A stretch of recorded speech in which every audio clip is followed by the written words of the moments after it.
Mañana cuando le expresamos con nuestras palabras que Él es nuestro fiel amigo, es porque Él ha estado con nosotros en todo momento, por muy difícil que sea el momento, por mucho que caminemos en el valle de sombra y de muerte. Jesús ha estado con nosotros en todo momento. Declarémosle una vez más al Señor eso. Y digámosle cerrando nuestros ojos y con todo nuestro corazón. Dígale usted al Señor: Jesús, mi fiel amigo,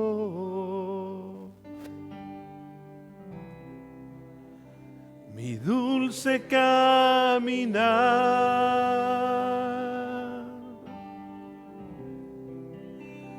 quédate conmigo, no quiero volver atrás,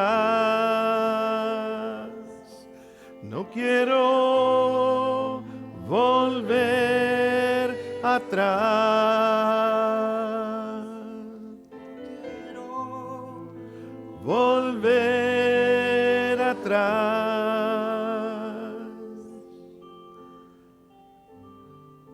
Señor, no queremos volver atrás.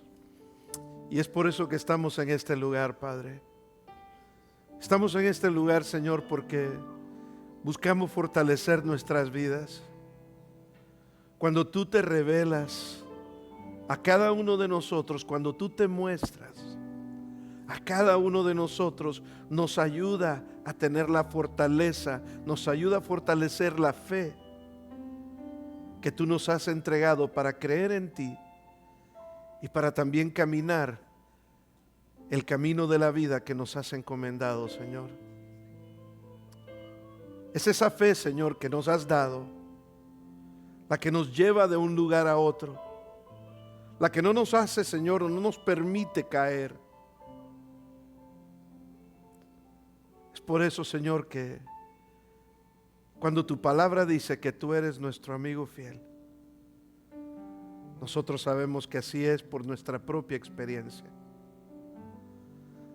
Señor, y en tu fidelidad pedimos que en esta mañana tú abras nuestro corazón, tú abras nuestra mente, pero que abras, Señor, nuestro entendimiento para poder, Señor, ver más allá de lo que nuestros ojos pueden ver. Verte a ti en tu hermosura. Verte a ti, Señor, en tu magnificencia, entendiendo tu voluntad para con nuestras vidas. Llévanos a ese lugar donde podamos, Señor, ver tu hermosura. Te damos gracias en esta mañana. En el nombre de Cristo Jesús oramos. Y la iglesia del Señor dice: amén, amén. Pueden tomar asiento, hermanos, pueden tomar asiento.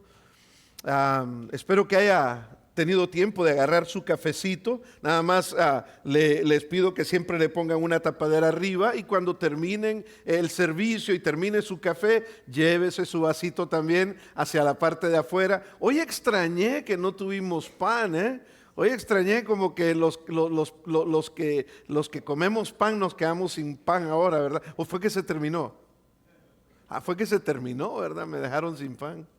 No, tengo que salir más rápido de mi oficina para agarrar un pan. No es cierto, hermanos, pero sí me hizo falta el pan. Hay algunos de ustedes que hacen un pan riquísimo, así de que es para ver si así logro hacer que hagan más pan, ¿verdad? Bueno, vamos a abrir nuestras Biblias. Hemos llegado al estudio número 22 en el Evangelio de Marcos. Nuestra semana número 22 en el Evangelio de Marcos. Y vamos a abrir nuestras Biblias en Marcos capítulo 9. El pasaje en el que vamos a estar hoy en día es un pasaje un poco complicado de entender, pero Dios nos ha dado su palabra para que nosotros la podamos estudiar y saquemos el oro de lo que hay dentro de ese tesoro que es la palabra de Dios. Así que en esta semana, número 22, hemos titulado nuestro mensaje Del monte a la misión, viendo a Jesús tal como es realmente. Y vamos a estar en Marcos capítulo 9, versículo 2 al versículo 13. Si usted no tiene una Biblia, entonces también el pasaje está escrito en sus notas que tiene dentro de sus boletines. Hay unas notas ahí y ahí puede usted leerlo. Y si no, también lo vamos a tener en la pantalla para que usted pueda leer juntamente con nosotros. No sé si alguna vez, usted ha estado alguna vez en algún teatro donde justo antes de que comience la obra, levantan el telón.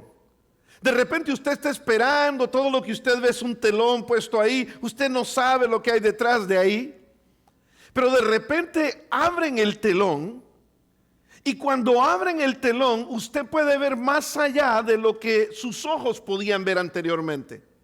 Y cuando usted ve más allá, usted ve las decoraciones, usted ve la hermosura, usted ve cada una de las cosas que lograron los artistas poner ahí, los que decoran y todo eso, y queda uno con la boca totalmente abierta de aquella hermosura que se ve detrás del telón. Pero antes de que abriesen el telón, todo lo que nosotros podemos ver es simplemente un pedazo de tela que está tapando realmente lo importante que está detrás de ese pedazo de tela. Al principio todo está cubierto, nada se ve claramente. Lo que muchas veces uno ve son algunas sombras, tal vez un poco de movimiento detrás del telón, pero nada es seguro porque usted todavía no ve detrás del telón. De repente el telón se levanta y la luz inunda el escenario. Y lo que estaba escondido se revela a todo color.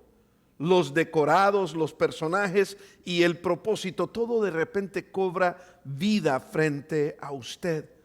Entonces usted se da cuenta, la historia ya estaba ahí todo el tiempo. Solo que no podíamos verlo hasta que abren el telón. Y eso es lo que exactamente sucede aquí en el capítulo 9 del libro de Marcos. Lo que sucede aquí es que los discípulos han estado con Jesús. Los discípulos han estado viajando con Jesús de una ciudad a otra.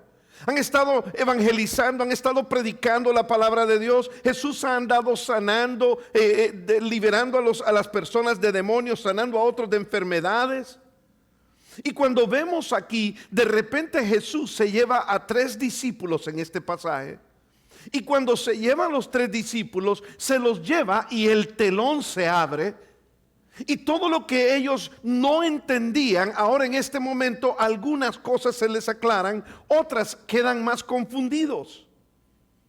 Eso es exactamente lo que sucede aquí en el pasaje. Durante los últimos 8 capítulos que hemos visto del Evangelio de Marcos, los discípulos han estado caminando con Jesús, pero todavía no comprendían, nos dijo hace 2 semanas estuvimos haciendo ese estudio, donde ellos todavía no comprendían quién realmente era Jesús. Caminaban con Jesús, pero el telón todavía no se había abierto, estaba cerrado hasta cuando llegamos al pasaje que vamos a estar estudiando el día de hoy. Este es el momento en el que el telón se levanta y ellos vienen y ellos tienen y dan un vistazo de Jesús en toda su gloria, no solo como su maestro, no solo como el hacedor de milagros, sino también como el resplandeciente Hijo de Dios. ¿Y por qué es importante este pasaje, hermanos? Porque muchas personas buscan a Jesús, buscan simplemente a Jesús porque es el hacedor de milagros y no como el resplandeciente Hijo de Dios. Muchas iglesias están repletas de gente porque les ofrecen algo a cambio de. Pero muchas personas no están buscando al resplandeciente Hijo de Dios. Muchas personas no buscan a Dios por quien Dios es, el Rey del universo, sino por lo que Dios les puede dar. Y muchas personas buscaban a Jesús por eso en estos tiempos. Pero cuando buscaban a Jesús por esto, Jesús va y escoge solamente a 3 de ellos, de los 12 discípulos. ¿Por qué Jesús no se lleva a los 12 si no se lleva solamente a 3?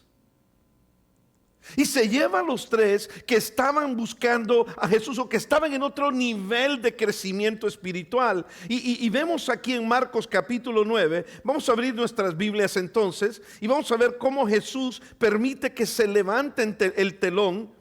Y no solo para ellos, sino también para nosotros.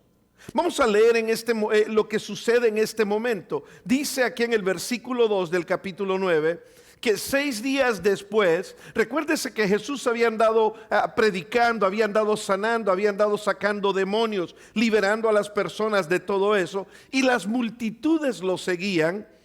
Y recuérdese de que después llega a este punto donde pasan 6 días y Jesús toma, dice aquí, a Pedro, a Jacobo y a Juan y los llevó aparte solos a un monte alto y se transfiguró delante de ellos. Hubo algo que sucedió ahí donde Jesús permitió que se abriera el telón. Y entonces estos 3 discípulos pudieron ver más allá de simplemente a un hombre que estaba haciendo milagros y que enseñaba la palabra de Dios. Vieron realmente la realidad de lo que Jesús les estaba hablando, de quién Él era y por qué ellos debían de caminar con Jesús. Y dice que empezaron a ver que sus vestidos se volvieron resplandecientes, muy blancos como la nieve, tanto que ningún lavador en la tierra los puede hacer tan blancos. Y les apareció Elías con Moisés, que hablaban con Jesús. Entonces Pedro dijo a Jesús: Maestro bueno, es para nosotros que estemos aquí y hagamos 3 enramadas para ti, una para ti, otra para Moisés y otra para Elías, porque no sabían lo que hablaba, pues estaban espantados. Entonces vino una nube que les hizo sombra, y desde la nube una voz decía: Este es mi Hijo amado, a él oíd.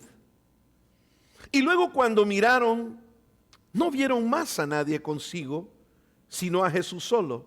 Y descendiendo ellos del monte, les mandó que a nadie dijesen lo que habían visto, sino cuando el Hijo del Hombre hubiese resucitado de los muertos. Y lo guardaron la palabra entre sí, discutiendo qué sería aquello de resucitar de los muertos. Recuérdese que los discípulos no entendían a qué se refería Jesús con que iba a morir y a resucitar de los muertos. Ellos lo logran entender hasta cuando Jesús finalmente muere y resucita. ¿Se recuerdan que estuvimos hablando acerca del hecho de que el caminar con Cristo es un qué? A ver si se recuerdan, es un proceso.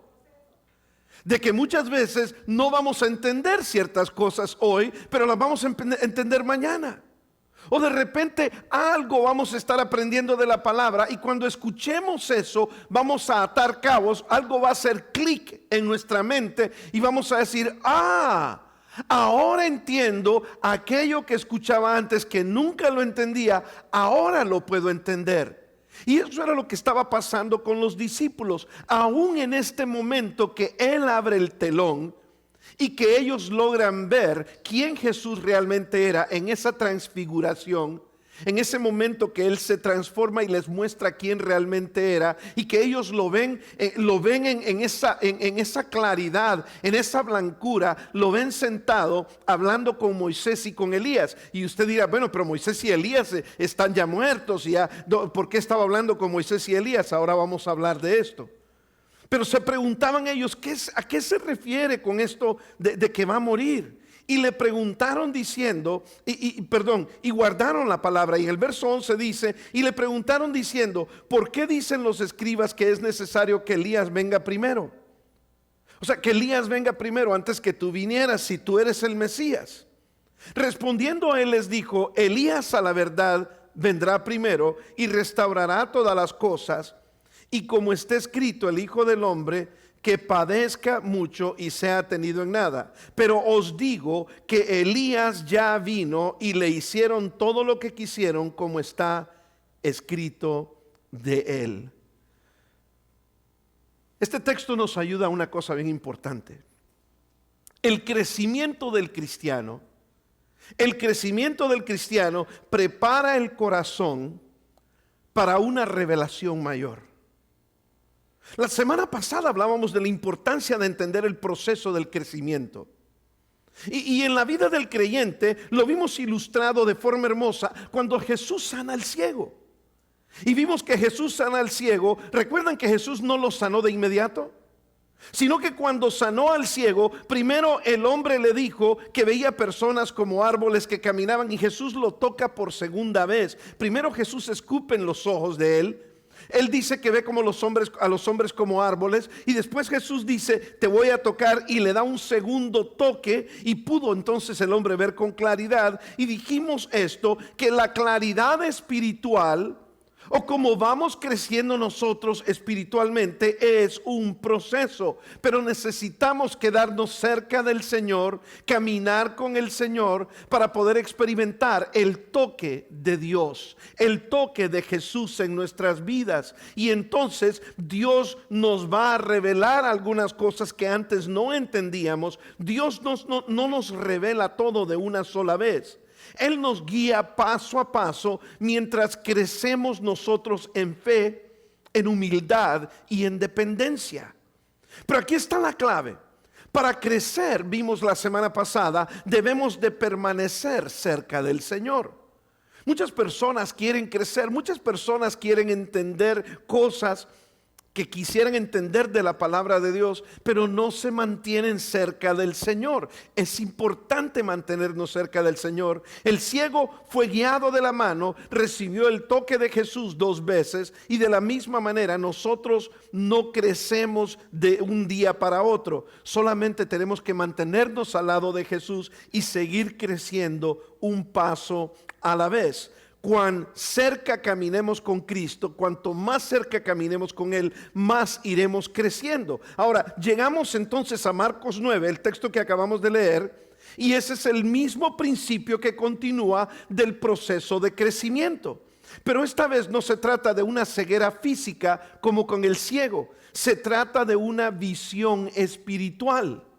Jesús toma a Pedro, a Jacobo y a Juan, solo a los 3 de los 12, y se los lleva a un monte alto. ¿Por qué solo se lleva a Pedro y a Juan y a Jacobo? ¿Por qué se lleva nada más a Pedro, Juan y Jacobo? O el mismo Jacobo, usted tal vez en algunas versiones va a leer que es Santiago. Jacobo y Santiago eran la misma persona. Pero se lleva nada más a Pedro, Jacobo y Juan. En un momento tan importante se los lleva. ¿Por qué solo a ellos? No fue porque ellos eran mejores que los demás. Jesucristo quería mostrarles algo a ellos que no le había mostrado absolutamente a nadie. No porque ellos fueran mejor que los demás, tampoco fue porque fueran perfectos. ¿Sabe usted que muchas personas piensan: es que yo no soy como fulano, es que yo no soy como sultano? Usted nunca se ande comparando con nadie. Su relación con Dios es muy personal y muy aparte de los demás. Su caminar con Cristo es individual. La salvación es individual. Hay personas que dicen: no, es que yo no voy a la iglesia porque mi esposa, porque el esposo, porque el amigo, porque esto y por lo otro. Y ponen un sinnúmero de excusas. La salvación es individual, mis hermanos. Cada quien tiene su caminar aparte con Cristo. Y estos aquí no es que eran mejores, no es que eran perfectos, era porque ellos estaban en un proceso de crecimiento. Cuando tú estás en un proceso de crecimiento, Dios en su bondad y en su misericordia va a tender a mostrarte y a revelarte más cosas que tú necesitas saber y que las vas a necesitar para cuando pases los momentos de los desiertos en tu vida. Ellos habían caminado cerca de Jesús, habían visto su poder, habían visto y habían escuchado sus enseñanzas, y aunque aún tenían dudas, sus corazones estaban abiertos a la enseñanza del Señor. Nuestros corazones tienen que estar abiertos a la enseñanza de Cristo. Nuestros corazones tienen que estar no solamente abiertos, nuestros corazones tienen que estar abiertos y hambrientos. Y esa hambre de Cristo la mostramos cuando, por ejemplo, cuando nosotros llegamos a la iglesia. Quiero escuchar la palabra del Señor, decimos. Quiero escuchar qué es lo que el Señor tiene que decirme. Estoy hambriento y estoy abierto a escuchar la palabra del Señor. Entonces el Señor te va a mostrar cada vez más cosas. El Señor va a demostrarte algunas cosas y te va a mostrar cosas que Él desea para tu vida. Este momento, cuando estaban los discípulos con el Señor Jesús, es un momento que le llamamos estás en la cima del monte. Porque aquí nos dice el pasaje que Jesús se los llevó al monte. Y hay momentos donde nos encontramos en la cima del monte. Este momento de la cima del monte no fue un accidente. Fue parte del proceso del crecimiento espiritual de Pedro, Juan y Jacobo. Era parte del proceso espiritual de ellos. Muchas veces el Señor te está haciendo pasar por cosas que a veces tú y yo no entendemos.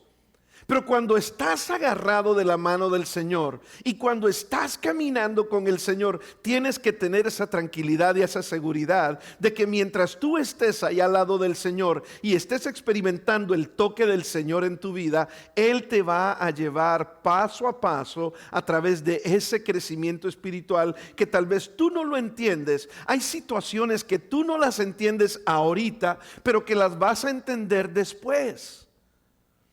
A mí me ha sucedido esto por años. Pasan años y me recuerdo algo que me pasó hace 5 años atrás, 10 años atrás, y de repente 10 años después yo digo, ahora entiendo por qué me pasó lo que me pasó hace 10 años atrás. ¿Por qué me pasó lo que me pasó hace 5 años atrás? Y así sucesivamente comenzamos a entender ciertas cosas mientras Dios nos va mostrando. Jesús estaba levantando el telón para los discípulos, dándoles un vistazo de su gloria, no para impresionarlos. ¿Sabe usted para qué Jesús se reveló para ellos? Se reveló para con ellos, no para impresionarlos, no para que dijeran, wow, mira la gloria del Señor. No, se les reveló de esa manera para prepararlos. Cuando Jesús se muestra a ti, cuando Jesús te enseña algo, no es para que te impresiones y digas, mira, ya entendí lo que dice la Biblia. No, es porque Jesús te quiere preparar para algo más. Jesús te quiere preparar para algo más. ¿Qué quería hacer con estos 3 discípulos? Vean ustedes qué interesante es que estos 3 discípulos habían vivido momentos profundos con Jesús, pero no habían vivido un momento como este. ¿Por qué los escogió a ellos 3? Ellos habían visto, después de que Jesús muere y resucita, ellos vieron cómo, de hecho, más bien ellos vieron cómo resucitó a la hija de Jairo. Y estuvieron estos 3 solo con él. Habían estado en momentos intensos del ministerio y más adelante estarían con él en el jardín de Getsemaní. No eran perfectos, pero estaban creciendo. No solamente estaban creciendo, pero sí estaban listos y deseosos de recibir más. ¿Por qué fue importante el momento en el que Jesús se revela, se transfigura delante de ellos? Porque estos 3 llegarían a ser los líderes claves de la iglesia en el primer siglo. Cuando Jesús te muestra algo en tu vida, cuando Jesús habla a tu corazón, Jesús no te está queriendo impresionar. Jesús te está queriendo preparar. Cuando tú logras entender, antes leía la palabra y no entendía esto, pero ahora lo entiendo. Jesús te está queriendo preparar, no te está queriendo impresionar. Cada vez que Jesús te muestra algo y que tú lo logras ver con claridad, Jesús te quiere preparar.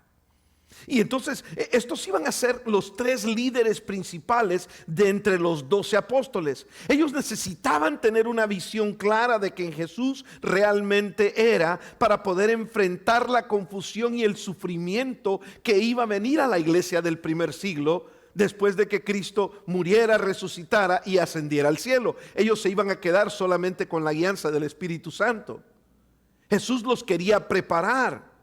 Pronto serían testigos del rechazo que iba a tener Jesús, del sufrimiento que iba a tener Jesús y de la cruz que Jesús tendría que cargar. Ellos tendrían que estar fuertes como los tres líderes principales. Y fíjate una cosa, el primero de ellos que predique la primera predicación que hubo de la iglesia en la historia, ¿quién la predicó?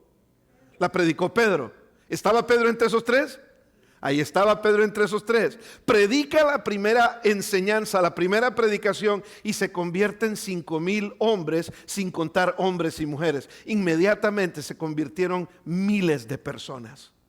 ¿Quién fue el primero de los apóstoles que murió? No, apóstoles.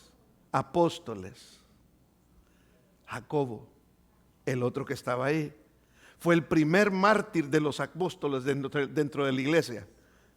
Fue Jacobo el primero que murió, el que dio su vida y que fue decapitado por no rendirse ante el imperio romano. ¿Quién fue el último que murió? Juan. Juan fue el último que murió porque Jesús dijo que Juan se quedaría hasta verlo a él regresar en gloria. ¿Y de qué forma lo vio Juan a él regresar en gloria? Cuando Dios le dio el libro de Apocalipsis. Y Juan escribe el libro de Apocalipsis. Tenía estos tres, el Señor les estaba mostrando algo más profundo que quizás muchos de nosotros nos costaría entender, porque no los estaba impresionando, los estaba ¿qué?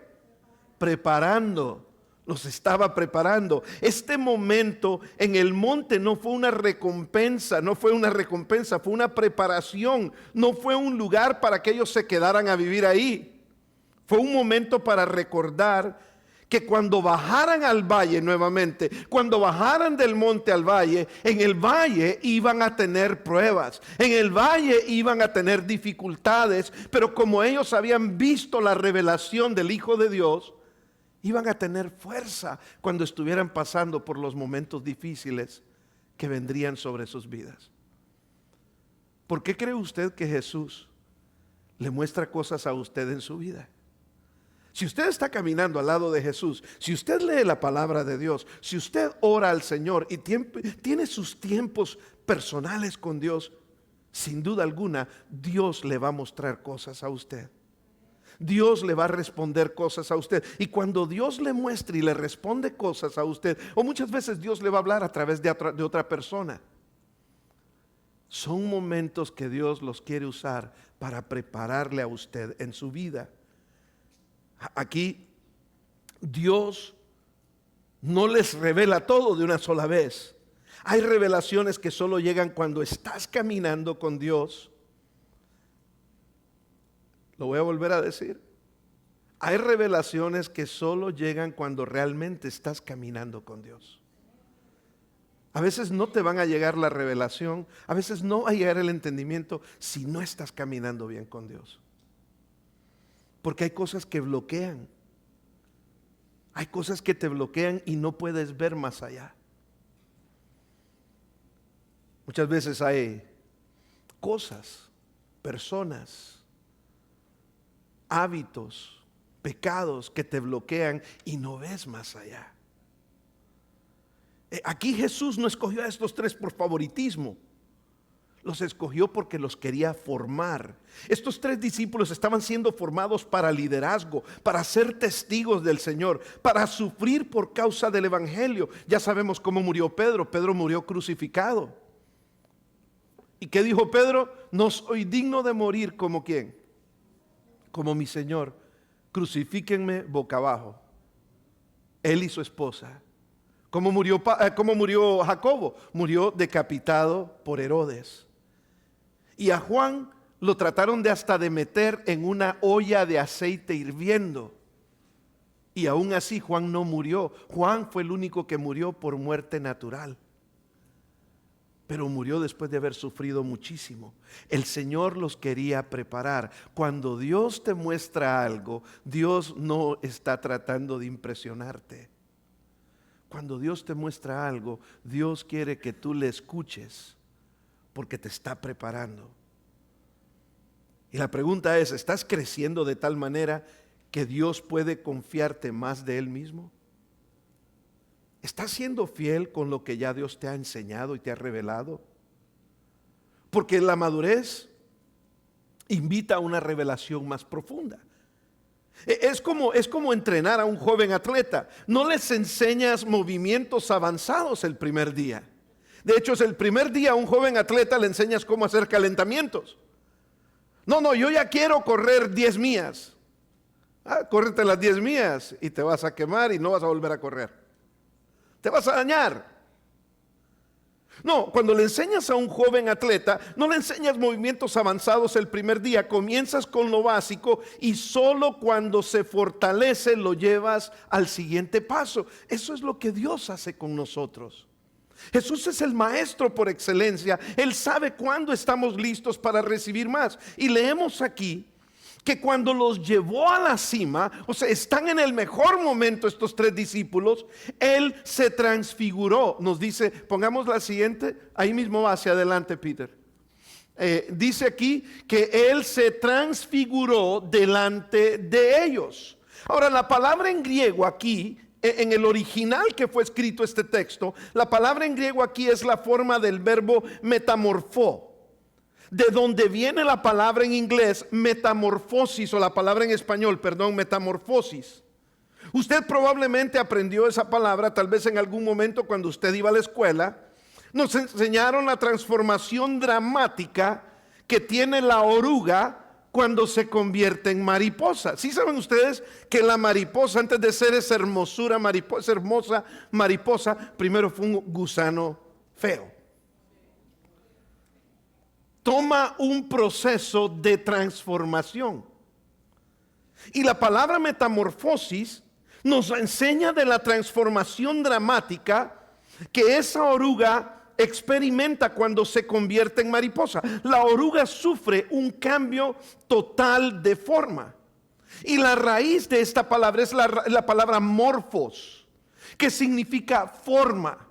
Es donde viene la palabra formación.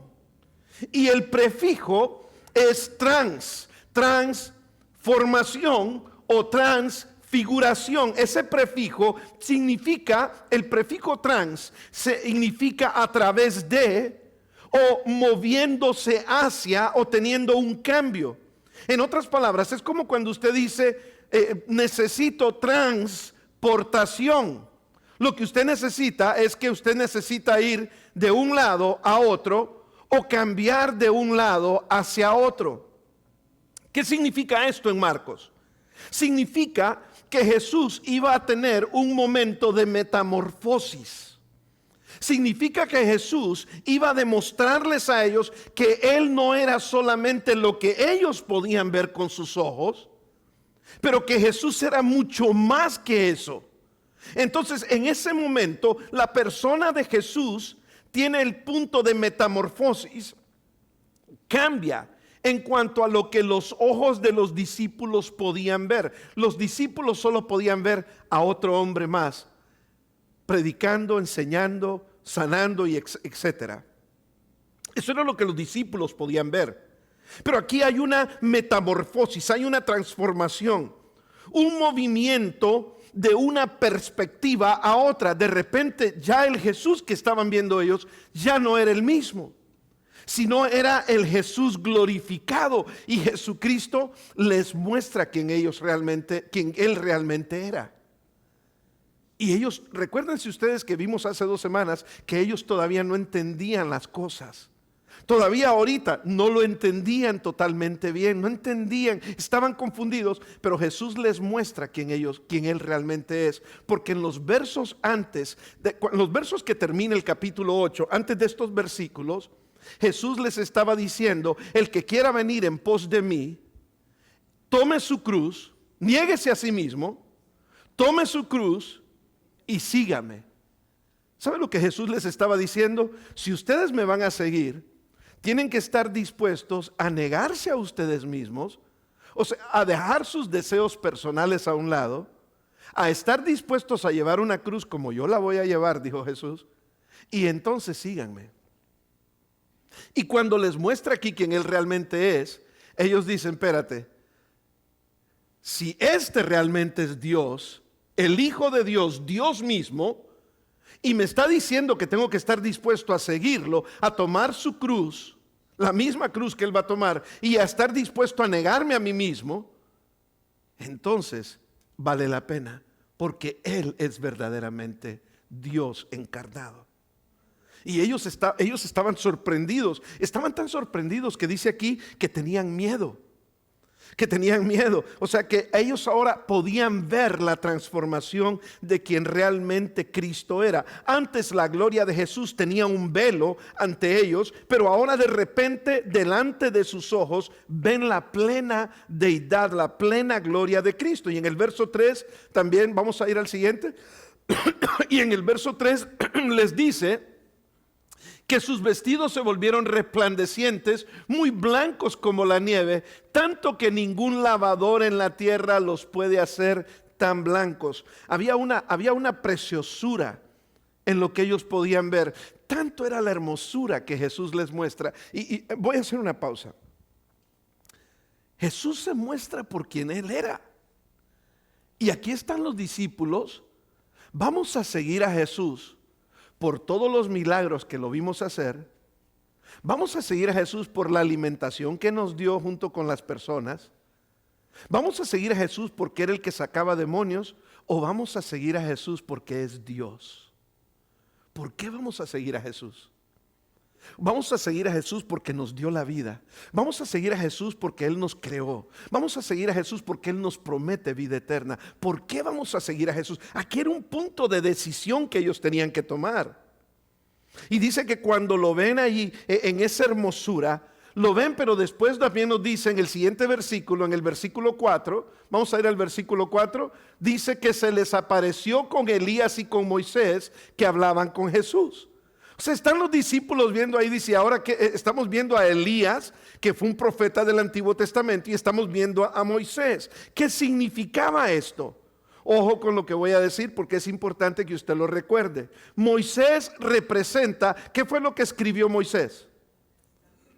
La ley. Moisés representa la ley del Antiguo Testamento, y Elías, que era profeta, representa a los profetas del Antiguo Testamento.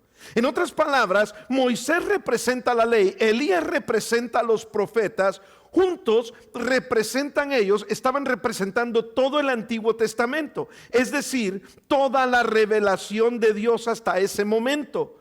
Todo apuntaba a Jesús. La ley era Moisés, los profetas era Elías. Estos dos grandes hombres de la historia bíblica aparecen junto a Jesús para mostrar que Él es el cumplimiento de todo lo que Dios había hecho y dicho antes. Jesús era el cumplimiento. Y lo que Jesús estaba diciendo, estos dos representan que yo vine a cumplir la ley y los profetas. Y entonces ellos dicen, no tenemos para dónde, no tenemos otra cosa que podemos pensar. En esta escena confirma que Jesús no solo es un maestro, un profeta, Él es el centro del plan de Dios. Él es el cumplimiento de las Escrituras. Él es la palabra viva que vino a salvarnos. Y hay aquí una claridad teológica que es importante que entendamos. Jesús no vino a cancelar el Antiguo Testamento. El libro de Mateo capítulo 5 dijo que Él había venido a cumplir, no a abolir la ley. Cada historia, cada profecía, cada ley era una sombra de la realidad que ahora se revela en Jesús. Todo el Antiguo Testamento apuntaba a Jesús. Él es el prometido, más grande que Moisés, más grande que Elías, y toda la Biblia apunta a Jesús. No es una historia secundaria a Jesús. Lo que les está mostrando a los discípulos Jesús aquí es que Él es el centro de todo. Cuando Jesús es el centro de tu vida, la vida cambia. ¿Sabe usted por qué nosotros tenemos tantos problemas como seres humanos? Porque el centro de nuestra vida somos nosotros. Pensamos mucho en nosotros. ¿Qué me conviene a mí? ¿Qué quiero yo? Es más, ¿por qué hay pleitos a veces? ¿Por qué hay pleitos, dice Santiago, entre ustedes? Santiago capítulo 4 dice: hay pleitos entre ustedes, pelean por su egoísmo, pelean porque uno quiere una cosa y el otro quiere otra. Dice la palabra de Dios que nuestro egoísmo es tan terrible que el centro de nuestra vida somos nosotros. Estamos sentados en el trono de nuestro corazón nosotros. Y si nosotros dijésemos, quiero que mis hijos quiero enseñar bien a mis hijos. No, pero yo opino de esta manera y yo opino de esta otra manera. No, vamos a ir al centro de la vida, que es Jesús. ¿Qué dice Dios en la palabra de cómo debo de yo criar a mis hijos? ¿Qué dice Dios en la palabra? ¿Cómo debo de ser un esposo cristiano que dé honor a mi esposa? ¿Cómo dice la palabra de Dios en la Biblia que debo de ser una esposa cristiana que dé honor a mi esposo para que las cosas caminen mejor? La razón por la que tenemos tantos problemas, la razón por la que nos desviamos y sufrimos tanto, es porque muchas veces queremos agarrar el camino que nosotros decimos y no el que Dios dice. Ese es el problema. Cristo es el centro. Cuando Él está ahí y ellos lo ven con Elías y con Moisés, que estaban ahí hablando con Jesús, inmediatamente lo que Jesús les está tratando de decir a ellos es: yo soy el cumplimiento de la ley y de los profetas. Yo soy el centro de la vida, yo soy el centro de la historia. Ahora quiero que usted note una cosa aquí interesante: ¿cómo reacciona el apóstol Pedro a esto? Este Pedrito era igual que muchos de nosotros, ¿verdad? Ese Pedrito era interesante. Ninguno de los otros dos apóstoles hizo nada. Solamente dice que estaban asustados. Estaban asustados. Vea usted lo que hace Pedro en el versículo 5 y 6.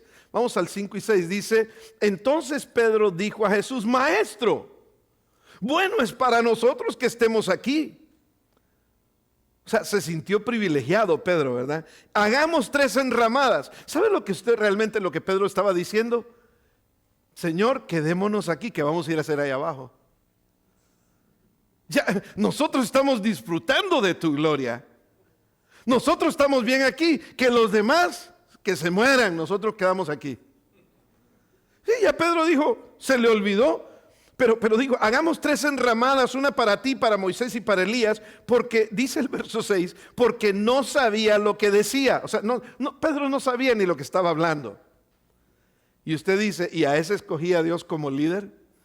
Fue el primero que predicó el primer sermón, para que usted se dé cuenta que si escogió a Pedro, nos puede escoger a cualquiera de nosotros como líderes. Pero Pedro estaba dispuesto a conocer más al Señor, a ver más al Señor, porque en el Señor realmente era. Muchas veces nosotros no queremos hacer ese esfuerzo. No queremos hacer ese esfuerzo muchas veces. Dice que él no sabía lo que hablaba, pues estaban espantados los 3. Los otros 2 estaban tan espantados que ni siquiera dijeron nada, ¿no? ¿Qué estaba haciendo Pedro? Simplemente estaba impresionado, estaba emocionado y con miedo. ¿Alguna vez usted ha hecho decisiones en su vida porque se emociona? Qué mal es hacer decisiones cuando uno está emocionado, Porque uno ya no hace decisiones con el racionalismo, sino con el emocionalismo. Y cuando hacemos decisiones por emociones, decimos cosas que no debemos de decir o hacemos cosas que no debemos de hacer. Y Pedro debería de haber tomado más tranquilidad y decir, espérate un momento, ya estamos viendo al glorioso, es un momento glorioso. El Pedro lo que intentó hacer aquí algo fue responder de la mejor manera que él sabía, como él era cabezón, duro de cabeza. Propuso construir 3 enramadas, 3 tiendas. Es probable que Pedro quisiera preservar el momento. O incluso honrar por igual a Jesús, a Elías y a Moisés. Hagamos 3 enramadas. Pero el pensamiento de Pedro estaba equivocado. Lo que esto nos enseña de Pedro es que hablaba desde el miedo y la emoción, no desde el entendimiento. Y cuando estamos hablando de que Jesús se revela a nosotros, Jesús lo que quiere es que nosotros tengamos entendimiento. Que tengamos el entendimiento de la palabra, pero también el entendimiento espiritual. ¿Sabe usted que hay personas que pueden conocer toda la Biblia, pero el entendimiento espiritual de cómo vivir la Biblia no lo tienen? Y aquí lo que Dios quería era de que Pedro y los otros dos entendieran eso. Por eso dice ahí el versículo 6 que no sabía lo que hablaban. O sea, porque a veces hablamos cuando lo que necesitamos muchas veces es quedarnos calladitos, ¿verdad? Como dice el dicho, calladito me veo más bonito. Ya me lo han dicho varias veces, hablo mucho. Pedro quería congelar el momento. Egoísta Pedro, quería congelar el momento solo para ellos tres, quedarse en la montaña y no bajar nunca más.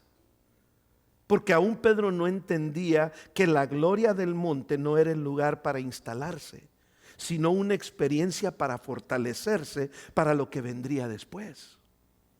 Eso era la gloria del momento en el monte. Era para que ellos se fortalecieran por lo que iba a venir pronto para ellos. Dios no nos llama a preservar momentos espirituales. Dios nos llama a ser transformados por momentos espirituales. Dios quiere que tú seas transformado para que vivamos nuestra fe donde más se necesita. ¿Sabe qué? Lo que Pedro estaba haciendo aquí es como cuando usted toma una foto al atardecer. No sé si a ustedes les gusta ver el atardecer o el amanecer, pero a veces hay personas que dicen, mira qué linda se ve la puesta del sol, y tomamos fotos, ¿verdad? Y aquí muchas veces puedes intentar capturar el momento, pero la foto nunca será igual a vivirlo en persona. Si tú has vivido un atardecer o un amanecer y ves aquella preciosura en persona, por más fotos que tomes, nunca va a ser lo mismo. Nunca va a ser lo mismo. Y eso era lo que Pedro quería, era capturar ese momento, pero no tenía que ver con capturar. Pedro quiso congelar un momento que Dios había diseñado para moverlos hacia adelante, para ayudarlos, para impulsarlos. Entonces en el versículo 7 dice que vino una nube que les hizo sombra. O sea, como quien dice, hey, despierten. Despierten, la nube les hizo sombra y desde la nube una voz les dijo, este es mi hijo amado. ¿Y qué les dijo? A él oíd. ¿Qué significa la palabra oír en griego y en hebreo? La palabra oír no significa lo que nosotros muchas veces escuchamos de que nos entra por aquí y nos sale por aquí. La palabra oír en la Biblia es la misma palabra que se usa para escuchar con el propósito de entender para hacer. Oír para entender y que el entendimiento nos lleve a la acción. Por eso es que la Biblia dice que si decimos tener fe, pero no hacemos las cosas, la fe sin obras es ¿qué? Muerta. Entonces, lo que está diciendo ahí es de que a este que ustedes han visto, escuchen, pero escuchen con el propósito de hacer lo que Él les dice que hagan. A este oíd. Esta es solamente una segunda vez que Dios habla audiblemente de esta manera. La primera vez fue cuando Jesús se bautizó, ¿verdad? Esta es la segunda vez y les dice, escuchen a mi hijo. Dios les está ordenando a los discípulos, pero también nos ordena a nosotros que obedezcamos a Jesús, especialmente cuando habla del sufrimiento y de todo lo que Jesús iba a pasar. Escuchar a Jesús es esencial para seguirle y servirle en la vida. Nuevamente, en el pensamiento hebreo, escuchar no significa solo oír con atención. Escuchar significa obedecer. Es como cuando usted le dice a sus hijos una cosa y no le hacen caso. Y usted se frustra y usted le dice a sus hijos, ¿me estás escuchando? Usted no le dijo, ¿por qué no me estás haciendo caso? Me estás escuchando es como quien dice, no me estás obedeciendo. Y aquí Dios le dice, obedézcanlo, escúchenlo. Y por eso es que Dios nos dice a nosotros también que escuchemos a Jesús. Que no solamente lo escuchemos y quedemos sin fruto, no, que lo escuchemos para que hagamos lo que Él nos dice. Y la pregunta es si realmente escuchamos a Jesús o solo escuchamos las partes que nos agradan de Jesús. Hay personas que fácilmente se quedarían sin Biblia, agarran su Biblia y dicen, esto sí, esto no, tiran la pelota, ¿no? Y no, hombre, se van a quedar con una Biblia así, de una Biblia así. Porque dicen, no me conviene. Oh, hay muchos que dicen, no, para poner cualquier excusa, pero es que Jesús, hay algunos que les gusta empinar mucho el codo, ¿verdad? Y cuando les gusta empinar mucho el codo, dicen, no, es que Jesús dijo, Él hizo el vino y todo lo demás, así que podemos ponernos una buena. O sea, hay personas que toman las cosas, o cuando un esposo le dice a una esposa, mira, estoy teniendo problemas contigo y te digo que te sometas porque la Biblia dice que o te sometes o te somato. Ay, espérate un momentito. Pero también la Biblia dice que también tu esposo tienes que someterte a tu esposa. ¿Sí sabías eso? Es más, nada más lee el versículo antes que los demás que dicen que toda mujer se someta a su esposo. El versículo antes de ese dice, sométanse los unos a los otros. ¿Sí sabías que tú también te tienes que someter a tu esposa? No estoy diciendo que seas mandilón. Lo que estoy diciendo es que la Biblia dice que tú debes de someterte a tu esposa en ser el hombre que Dios quiere que seas, en ser el líder que Dios quiere que seas, en ser el hombre que protege a tu familia, que está dispuesto. Esas cosas que Dios va transformando cuando Dios va transformando y revelándose a ti. O sea que escuches a Jesús, escucha su palabra y haz lo que dice su palabra. ¿Por qué? Porque es el Hijo de Dios. Por eso es que Jesús le dijo ahí, este es mi Hijo amado, a Él escuchen, obedézcanlo. Cuando obedecemos al Señor, la vida cambia, la vida se mejora de una manera increíble. Y en Marcos capítulo, en el versículo 8 dice, y luego cuando miraron, no vieron más a nadie consigo. O sea que de repente, ¡puf!, todo se desapareció, solamente Jesús estaba ahí con ellos.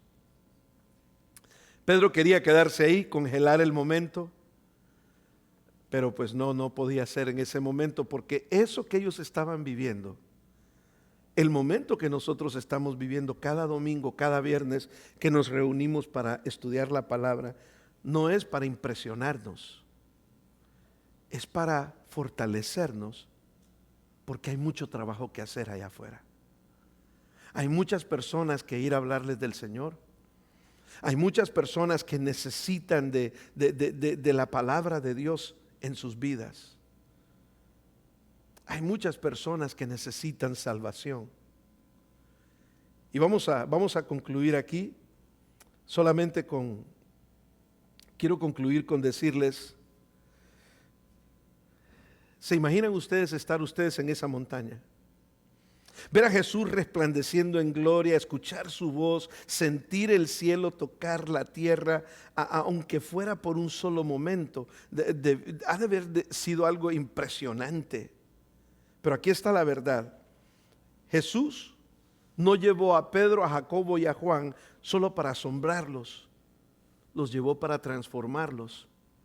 Este es el momento de la montaña para nosotros, cuando venimos a escuchar la palabra de Dios. Dios no te ha traído aquí para ver si quedas impresionado. Dios te ha traído aquí para transformarte, no solamente para impresionarte, para cambiar cómo debemos de vivir, cómo debemos de creer, cómo debemos de crecer, cómo deberíamos nosotros de seguir a Dios aún en los momentos difíciles de nuestra vida. Y Jesús quiere que nosotros hagamos cada uno lo mismo. Tal vez tú también has tenido momentos donde te has sentido muy cerca de Dios y Dios te ha fortalecido, donde su palabra ha cobrado vida en tu vida. Pero en esos momentos no son la meta final. Esos momentos donde tienes un buen tiempo con Dios son simplemente momentos de combustible para el camino que hay que recorrer en la vida. Tuya, tu familia. Nunca fuimos llamados a quedarnos en la montaña. Dios quiere que nosotros regresemos de la montaña y compartamos con otros las cosas que Jesús ha hecho. Jesús sigue haciendo lo mismo con nosotros. Jesús sigue siendo glorioso, sigue siendo fiel, sigue guiándonos hacia adelante. Así que solamente déjame hacerte una pregunta. ¿Estás dispuesto a escuchar la voz del Señor? ¿Estás dispuesto a dejar la comodidad de la montaña para seguirlo realmente en la vida real? ¿O estás permitiendo que lo que has visto de Jesús cambie realmente tu corazón? Si quieres cambiar, tienes que dejar que el Señor pueda tener ese toque especial en tu vida. Pero el toque especial, el Señor solo te lo va. Nuestro Dios es maravilloso, que Él no forza a nadie. Tenemos que nosotros voluntariamente abrir el corazón. Porque cuando realmente ves quién Jesús es, ya no querrás volver al mismo lugar, así como Pedro. Vas a ver quién Jesús es realmente y vas a querer seguir ahí con Él. La pregunta es, ¿vas a comenzar a escuchar al Señor como Él se revela a tu vida y hacer lo que Él dice, o vas a querer seguir haciendo lo que tú dices? ¿Quién va a tomar el trono de tu corazón? ¿Jesús o tú? Permite que Él te destrone, porque la mejor vida es cuando Jesús tome el trono de tu corazón. Padre que estás en gloria, Señor, queremos darte gracias. Gracias, mi Dios, por tu palabra. Gracias por lo maravilloso que eres, Señor. Gracias por cada bendición que nos das, por cada cosa que permites en nuestra vida. Gracias, Señor. Es increíble, Padre, cómo podemos verte a través de tu palabra. Y podemos ver, Señor, que si te escuchamos, cómo nos transformas. Ayúdanos a escucharte con el propósito de cambiar, a hacer las cosas como tú nos has llamado a hacerlas. Bendice, Señor, nuestras vidas. Bendice nuestras familias, bendice nuestra comunidad. Señor, bendice tu iglesia. Y que no, Señor, escojamos lo que queremos obedecer, pero que podamos obedecer tu palabra sin quitarle nada a lo que tu palabra nos enseña. Bendice este tiempo, Señor, y que podamos regresar a nuestros hogares en este día, pensando en que ya que te has revelado a nosotros, ¿cómo podemos nosotros ser personas que demostramos esa transformación que tú has hecho en nuestras vidas? Gracias, Señor, por tus bendiciones y por tu palabra. En el nombre de Cristo Jesús, la iglesia del Señor dice, amén.